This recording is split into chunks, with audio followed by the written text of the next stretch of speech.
The air in the bamboo stockade was thick with salt and sweat. Floodlights cut through the humid darkness of the Philippine night, catching the terrified faces of captured Japanese nurses. Among them stood a young woman, her hands trembling, eyes hollow. Hours earlier she had whispered a prayer, to die before dishonor, but the unthinkable had happened. The war had caught her before death could. Now she waited in silence, listening to boots crunch on gravel, the foreign shouts of American guards echoing through the tropical air. They stripped the prisoners of their insignia, not their dignity. It confused her. Every story she'd been told about Americans painted them as monsters. Yet the men who processed them were careful, clinical. They avoided touch, handed out canteens, and spoke through interpreters. When she refused water, one guard placed the cup beside her instead of forcing it on her. That quiet restraint unsettled her more than cruelty would have. Behind the barbed wire, time dissolved into the slow hum of insects and fear. Some prisoners wept. Others simply stared at the jungle, its shadows alive with memory. She could still hear her commanding officer's last words before surrender. Better to die than be held by them. But she was breathing. The shame of that breath burned her lungs. As dawn broke, the Americans brought food, bread, canned meat, something she couldn't name. The smell alone felt like insult. Yet her stomach growled. She took a bite, tasting something foreign and soft. Her mind fought it, but her body surrendered to hunger. In that moment, she realized the enemy was feeding her better than her own army ever had. That day, an American medic passed by the enclosure. He glanced her way, just once, but didn't look away fast enough. His eyes weren't cruel. They were curious. She looked down, pretending not to notice, but the image burned in her mind. A soldier who didn't seem to hate her. That small confusion, that flicker of humanity inside a war built on hatred, would soon grow into something neither of them could have imagined. And it all began with one forbidden act, a cigarette and a smile. Rain had just ended, leaving the air thick and electric. The camp smelled of wet earth, canvas, and boiled rations. She sat under the awning of a supply tent, shivering in her thin uniform, pretending not to watch the American medic making his rounds. He was tall, mud on his boots, exhaustion in his walk. But when he noticed her, he paused not with suspicion, but with something almost gentle in his eyes. He reached into his breast pocket and pulled out a cigarette. Lighting it with a match cupped against the wind, he inhaled, then hesitated. Slowly, he extended it toward her through the wire fence. No words, just smoke curling between two people who weren't supposed to share anything. For a moment, she froze. Accepting anything from an enemy was shameful, punishable, but curiosity and loneliness broke through her fear.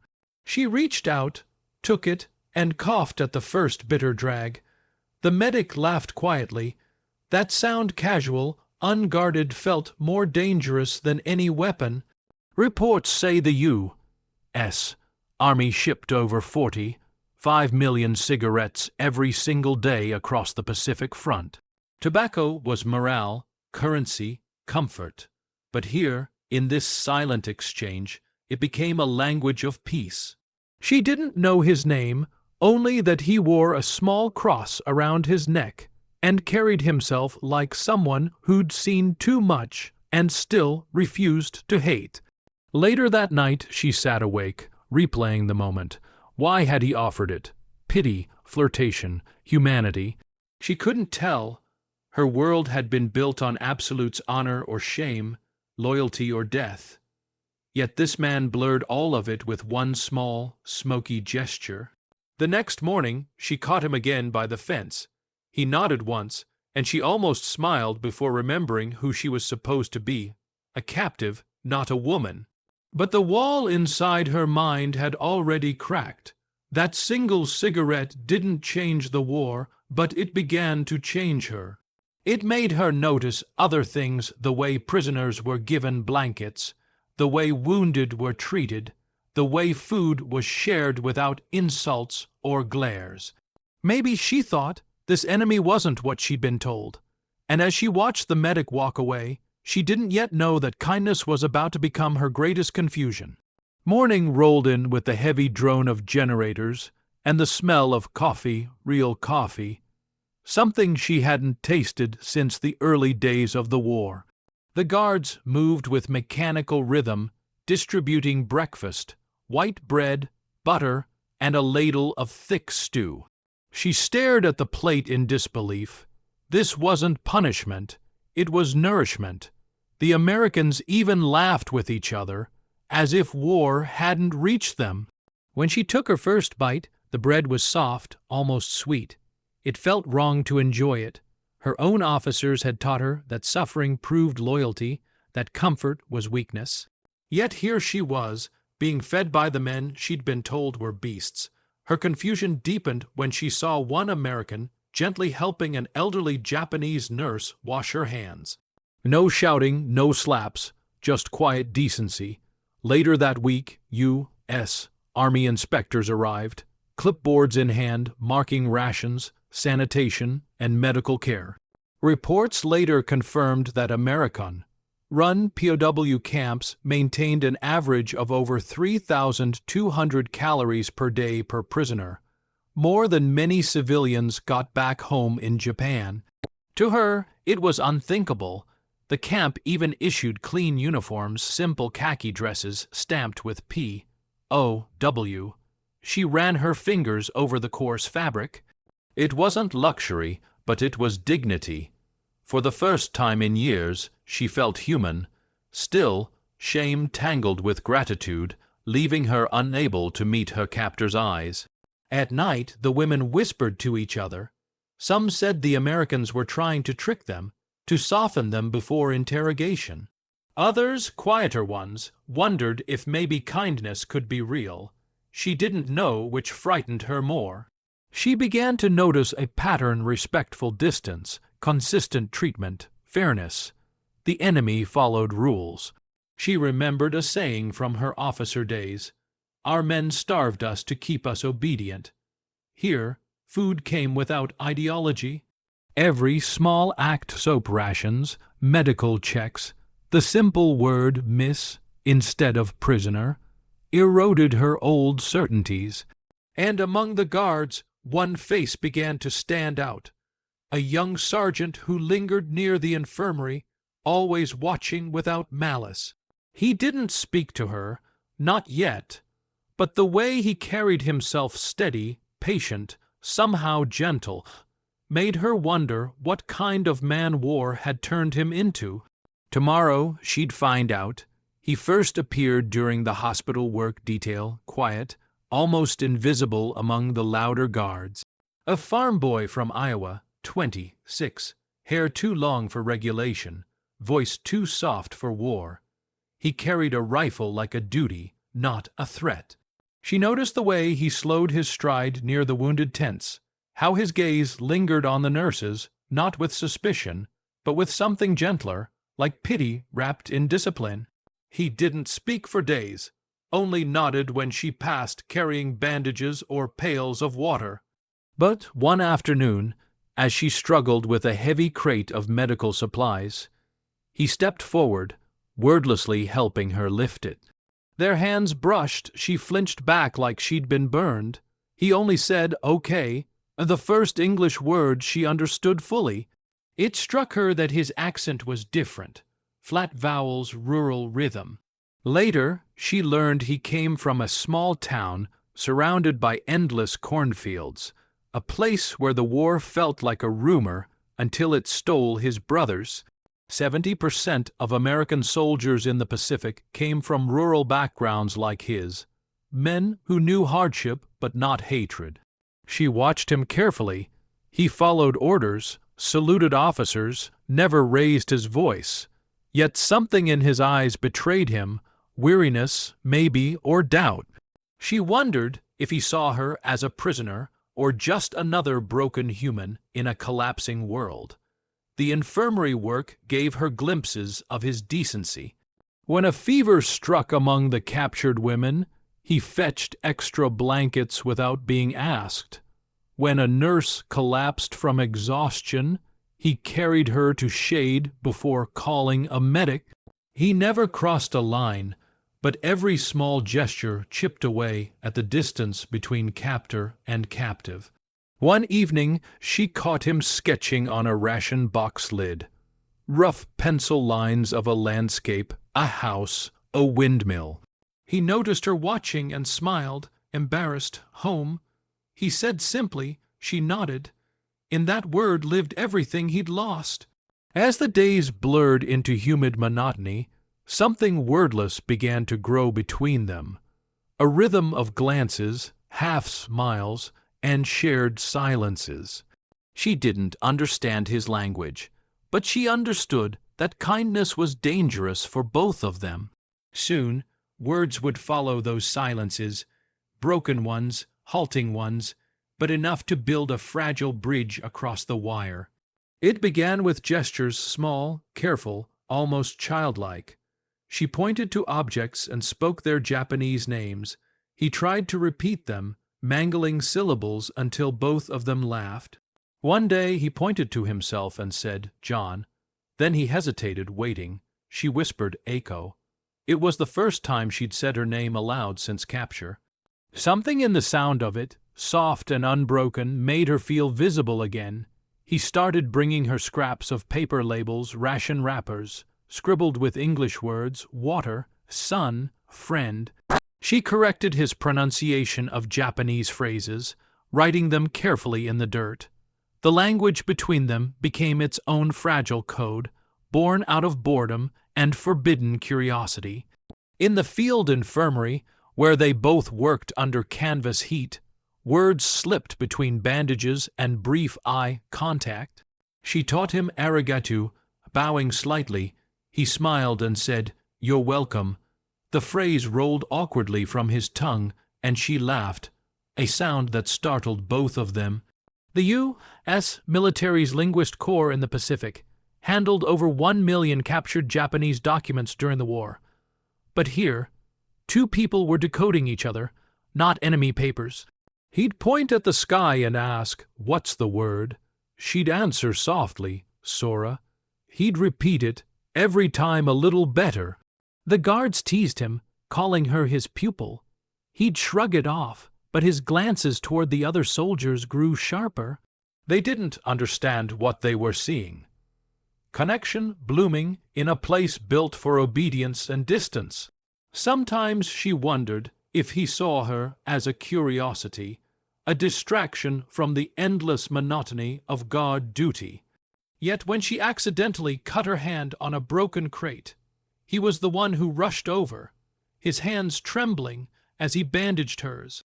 Okay, he asked again. She nodded. That night she lay awake, repeating the English words he'd taught her, water, sun, friend. But one word lingered longer than the rest, hope. He'd written it on a scrap of paper and pressed it into her palm. It wasn't in any military manual, but it felt more powerful than a weapon. Outside, the wind shifted.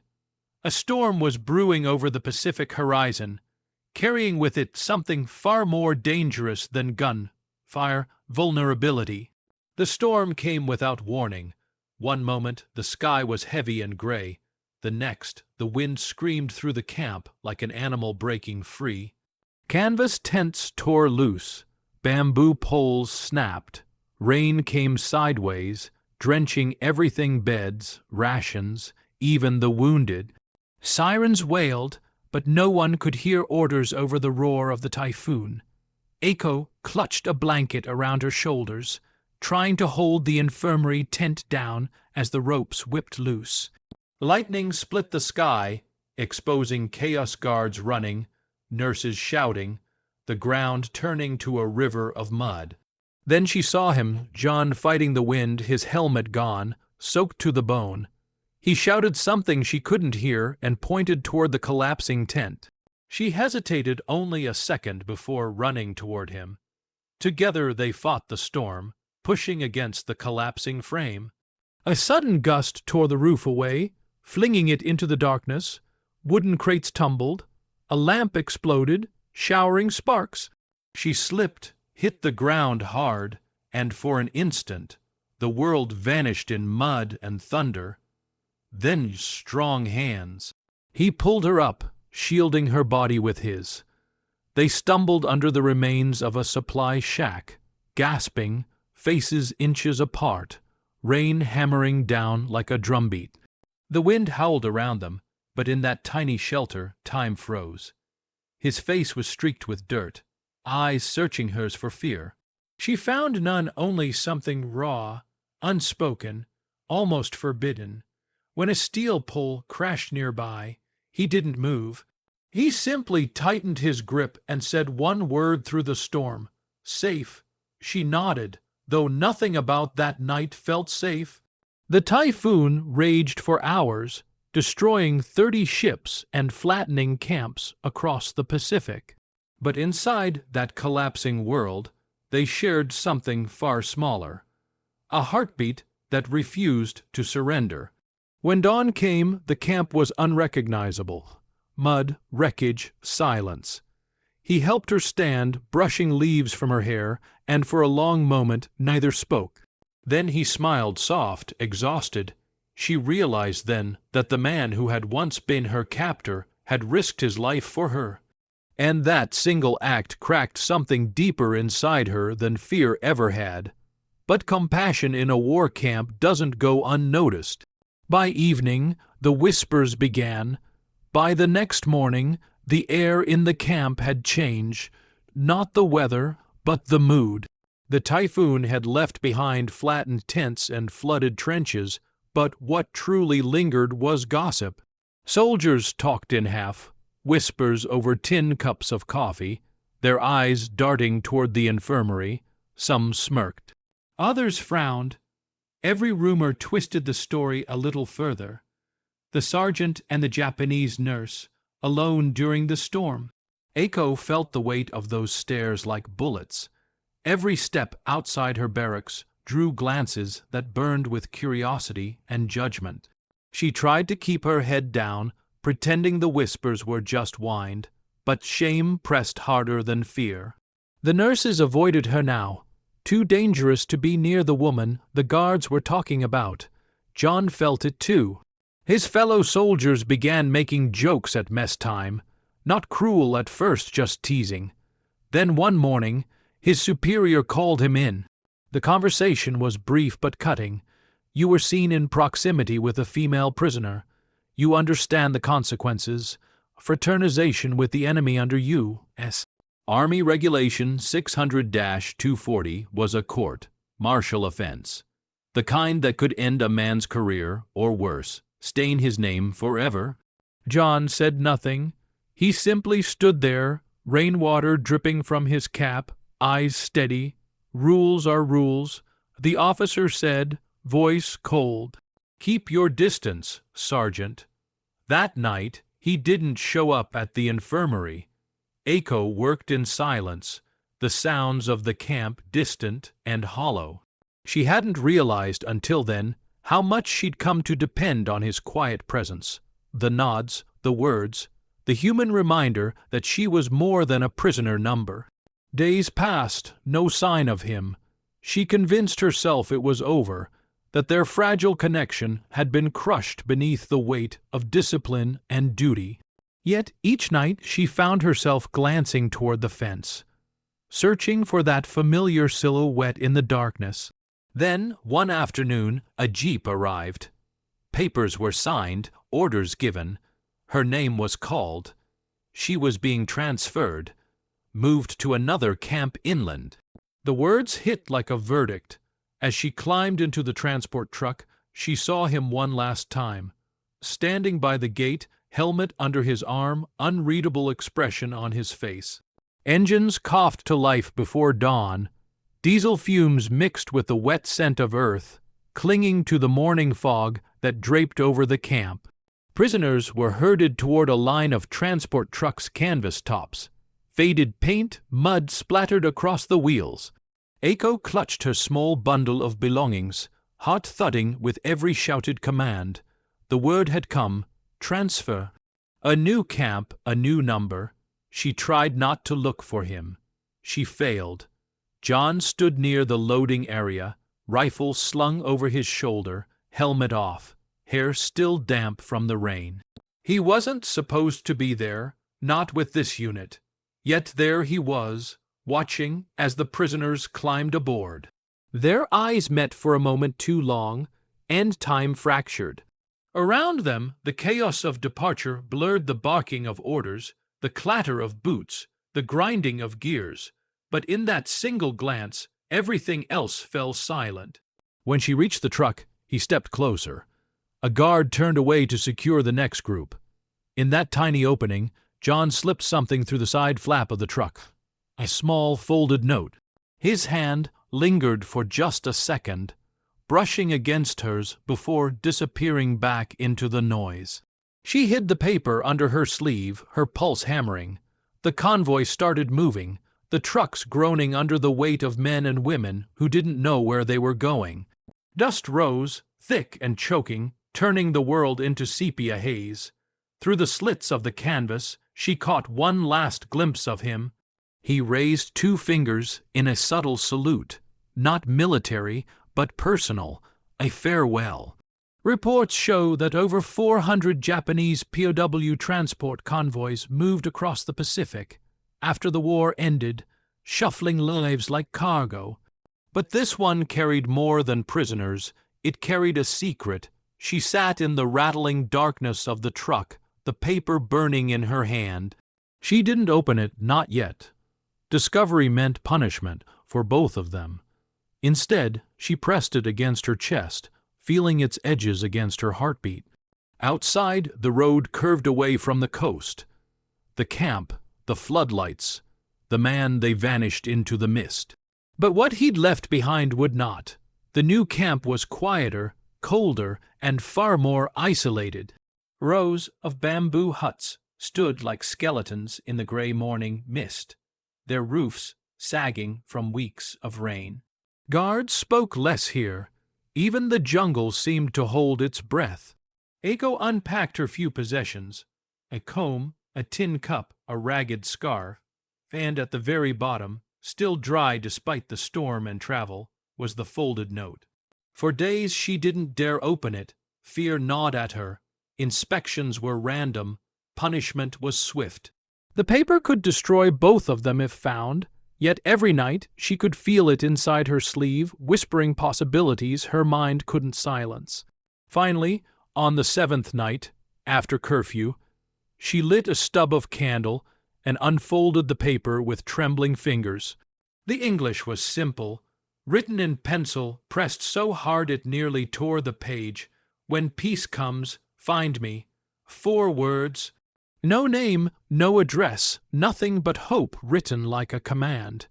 She read them over and over until the candle died.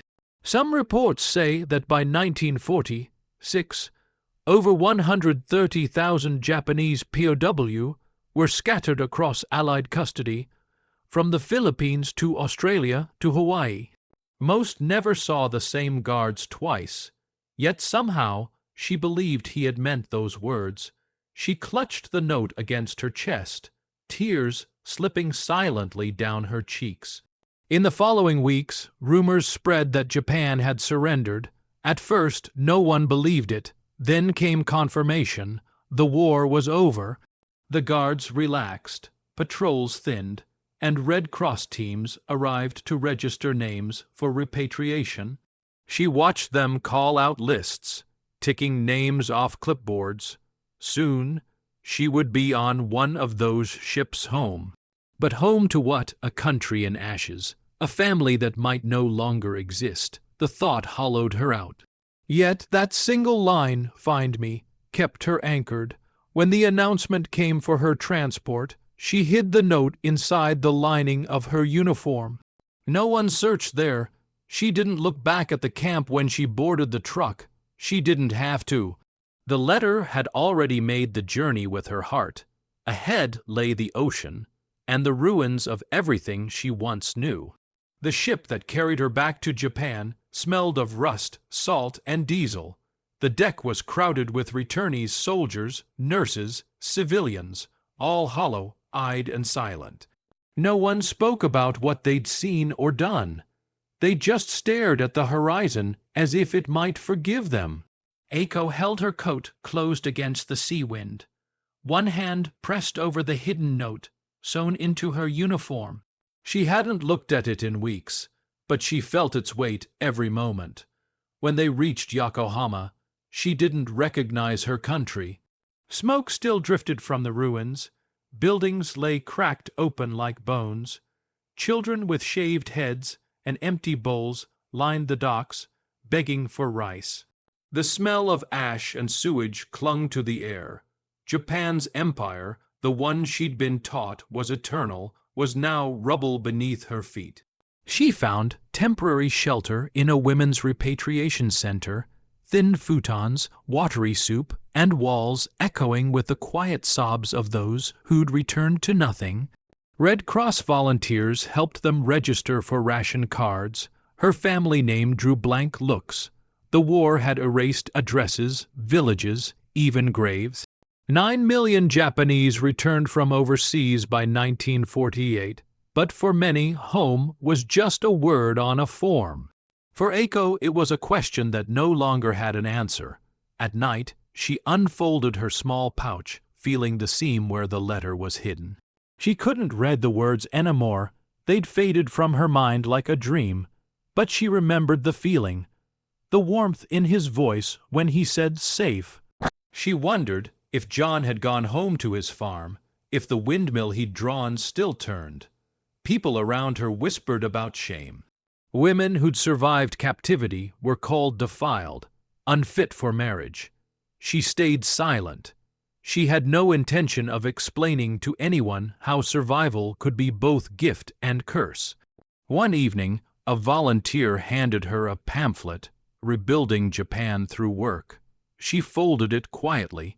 Rebuilding seemed impossible when her soul still lived between two worlds, the ruins of one and the memory of a man who'd once handed her hope through a fence. But she wasn't ready to let that hope die. Not yet. The years after the surrender bled together like ink in rain. Tokyo rose slowly from its ashes, but for Aiko, every new building only reminded her of what was gone. She found work in a clinic, bandaging the sick and sorting medical supplies. Her hands were steady, but her eyes carried an emptiness that no sleep could fill. Each evening, she walked to the post station and stared at the mailboard, half hoping for a miracle, half hating herself for still waiting. Nothing came. Weeks turned into months. Months blurred into years. Letters arrived for others' fathers, sons, lost husbands, but never one for her. The folded scrap of paper she'd hidden from the camp was all that tethered her to the memory of a man across the ocean.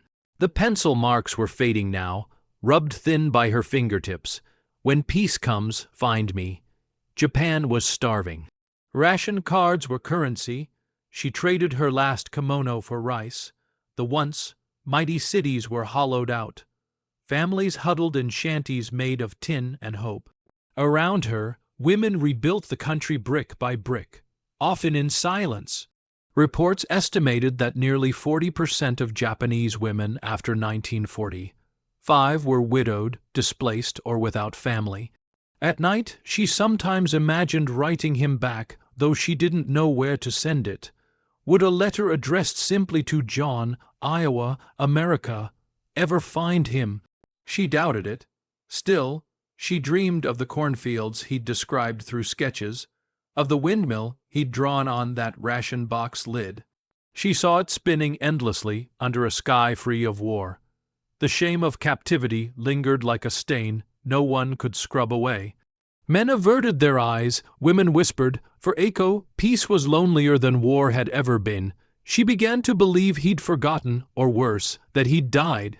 Maybe he'd married, moved on, buried the war under a new life. She couldn't blame him.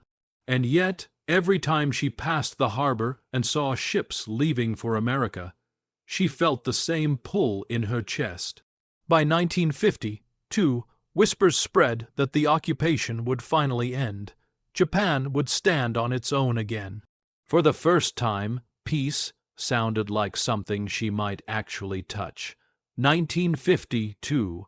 Japan had finally stood up again, shaky, hungry, scarred, but free. The American occupation was ending, and for the first time in 7 years, citizens could send letters overseas without censorship. Eiko sat in her narrow apartment, a chipped teacup cooling beside her, the night pressing against thin paper walls.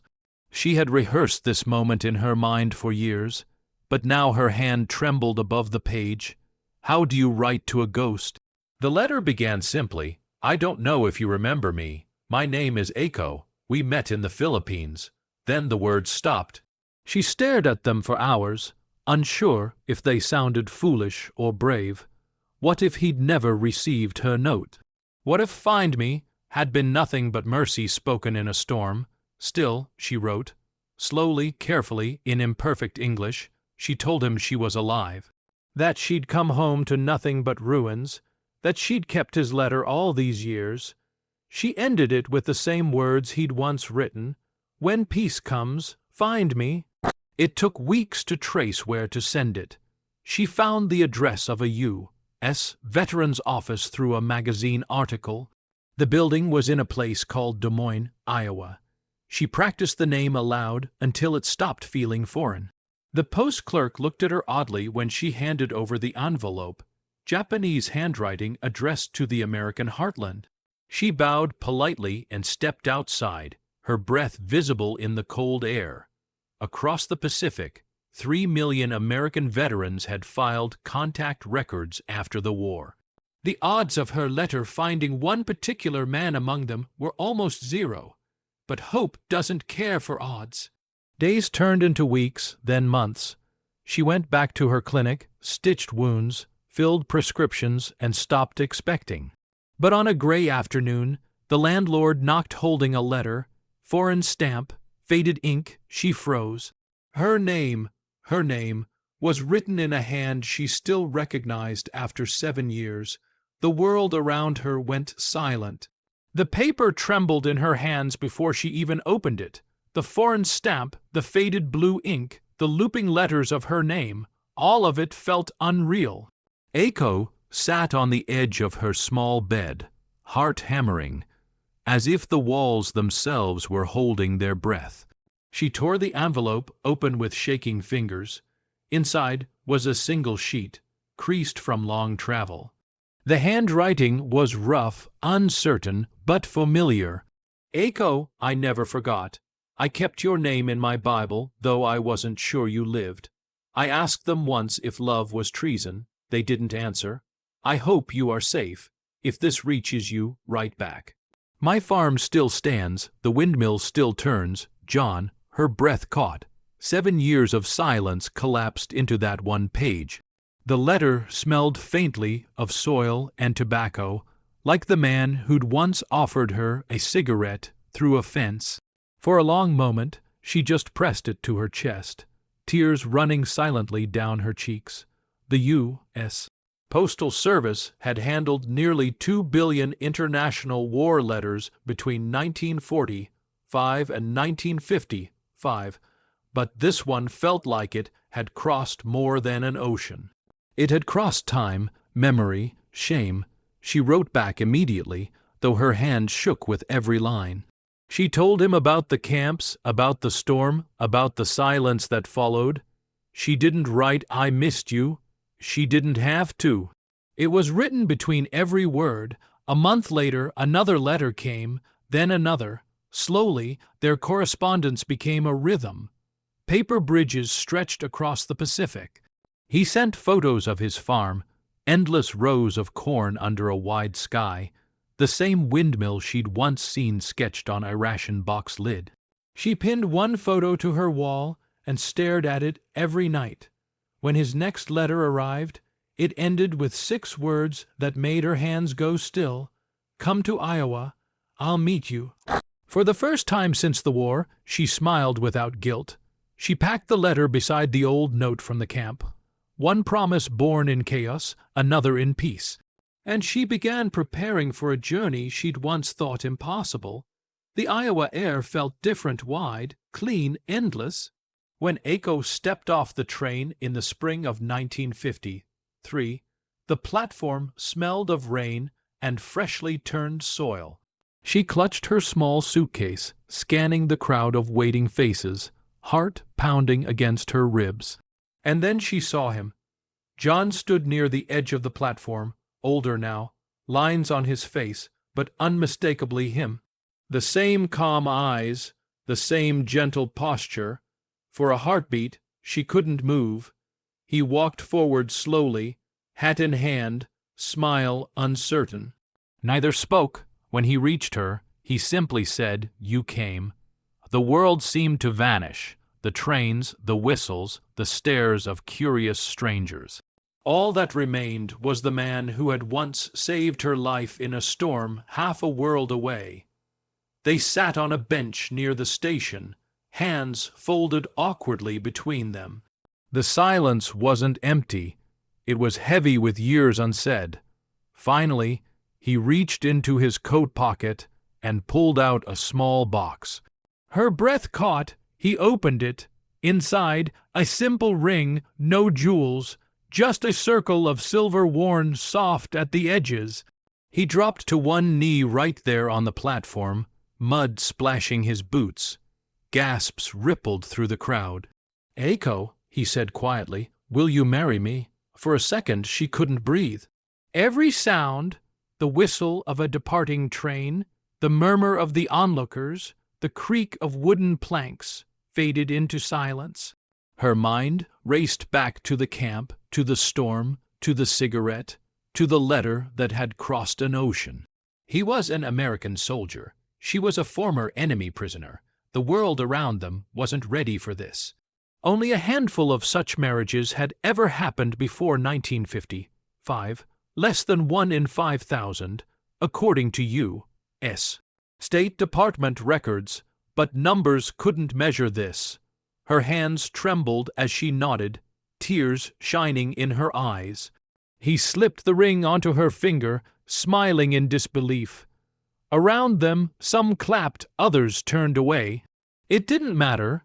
She whispered, barely audible, "You asked me to marry you, and I still can't believe you meant it." But he did, and that promise would soon test them both in ways love alone couldn't shield. The newspaper headline read like scandal. XPO, bride arrives in Iowa. The black and white photo beneath it showed her face uncertain, soft, foreign. By the next morning, the small town was buzzing. At the diner, voices lowered when John walked in. Church groups whispered about duty and shame. Some neighbors left anonymous notes on his porch. "You fought them. Now you bring one home." They tried to ignore it at first. John fixed fences, milked cows, smiled through clenched teeth. Echo helped in the kitchen, learning recipes she'd only ever seen in magazines: cornbread, stew, apple pie. But when she walked to town alone, the stairs cut deep. Children pointed. Women pulled their husbands' arms away. She'd survived a war only to fight a quieter one. Letters came from veterans who called John a traitor. The local pastor refused to bless the Union, quoting state laws still standing in 16 places across America, laws that said some people weren't meant to marry across color or nation. Love, it seemed, needed permission. At night, they read those laws aloud, the absurdity hanging heavy in the room. "We survived war," she whispered once, "but peace wants to break us." He answered softly, "Then we won't let it." They decided to marry anyway. No church, no guests, just a courthouse 2 towns over where no one knew their names. They drove there before dawn in his pickup truck, headlights cutting through the mist. Inside, the clerk hesitated at first, eyes darting between them, but the paperwork was legal, barely. When the judge asked if they understood what they were doing, John said, "Yes, sir." Aiko only nodded, her voice lost somewhere between fear and defiance. The gavel struck once. Done. Outside, the wind carried the smell of wet earth and corn pollen. They stood beside the truck, rings simple, hands trembling. It wasn't triumph. It was survival again, a new kind. That night, back at the farm, the neighbors' lights blinked out one by one, but theirs stayed on. Two shadows in a small window, refusing to fade. The world would not celebrate them, not yet. But the next morning, they'd take one photo, proof that love had outlasted the noise. The morning sun cut through the thin fog that rolled across the fields. It was spring, gentle, green, almost merciful. Aiko stood in the small backyard behind the farmhouse, wearing a borrowed white dress that didn't quite fit. The hem brushed the grass, still wet with dew. John waited near the porch, wearing his best shirt, freshly ironed, sleeves rolled at the wrists. No music, no crowd, just the click of a borrowed camera and the steady hum of wind through the cornfields. The photographer, a local friend brave enough to show up, adjusted the tripod and mumbled, "Ready?" John placed his hand over hers, their fingers intertwining. For a heartbeat, they both looked straight at the lens. Neither smiled fully. They didn't need to. The camera captured something deeper, a kind of peace that only people who have seen too much can share. In black and white, their differences disappeared. His pale skin, her dark hair, the lines of fatigue on both faces blurred by light and grain. Later, the photo would appear in a small Iowa newspaper. American veteran marries former Japanese POW. Readers wrote letters, some cruel, some curious, a few quietly kind. The image became more than proof of a marriage. It was a quiet defiance against everything that had tried to keep them apart. Records from the Des Moines Register show that in 1953, their story was among the first documented unions between a U.S. veteran and a Japanese former prisoner of war. Most saw it as scandal, but a few saw it as something else, the start of healing, the kind that governments couldn't legislate. Years later, that same photograph would sit framed on their mantel. The edges yellowed, the glass cracked, but the moment inside remained untouched. Two survivors standing side by side, daring the world to see them not as enemies, but as equals. Aiko would sometimes trace the image with her fingertip, whispering softly, "He did not conquer me, he healed me." The wind outside still carried the scent of the soil he once drew for her on that ration box lid. And though wars end with treaties, peace, she had learned, begins quietly, with a human hand reaching out through the wire.